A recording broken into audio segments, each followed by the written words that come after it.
الفرنسيين دائما نسمعوا مناظرات سياسية يحضر فيها اسم الجزائر، وتاريخ الجزائر أكثر ربما من تاريخ فرنسا. فعلا، لأن الجزائر هي شوكة في حلق فرنسا. شوكة؟ وي شوكة، كما تركيا شوكة في قلب أوروبا. على هذيك عمرهم ما يقدروا يتكلموا بدون ما يرجعوا للجزائر، والجزائر هي اللي بنت فرنسا، والجزائر هي مستقبل فرنسا. علاش هما متمسكين بالجزائر فقط؟ كان احتلال كبير ما يتكلموش عليه الا على الجزائر. خويا علي، كنت في البدايه تكلمت لي على اللبسه نتاعي. انا اليوم لبست افريقيه. لماذا؟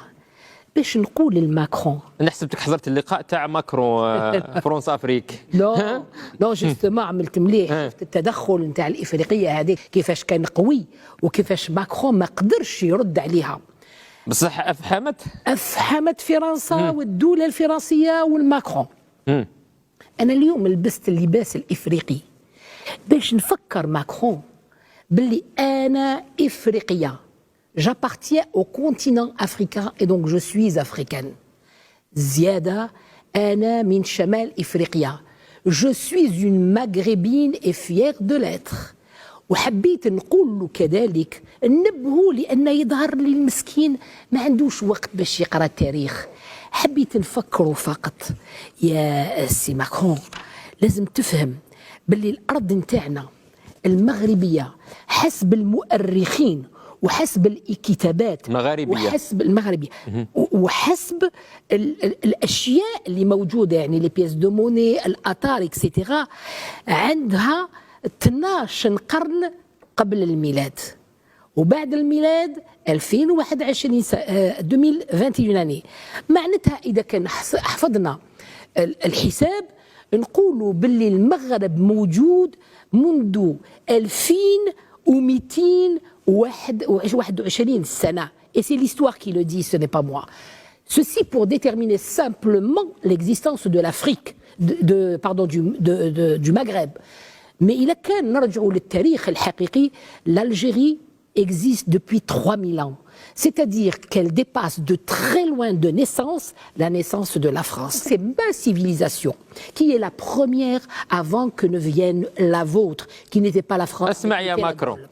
Écoutez, monsieur Macron, je voudrais vous dire également que le Maghreb a été ouvert au monde par le bassin méditerranéen et les richesses de la mer méditerranéenne en 814 avant Jésus-Christ.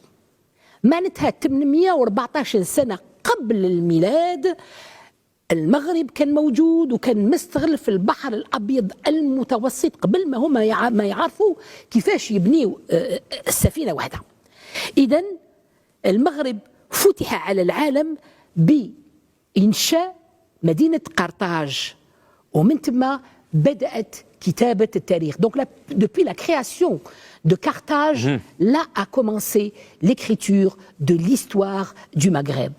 Je regrette, monsieur Macron, peut-être que vous n'avez pas eu le temps de lire l'histoire de l'Algérie, ou peut-être, dirais-je, vos conseillers n'ont pas été capables de vous mettre sur le bon chemin et de vous expliquer l'histoire de mon pays.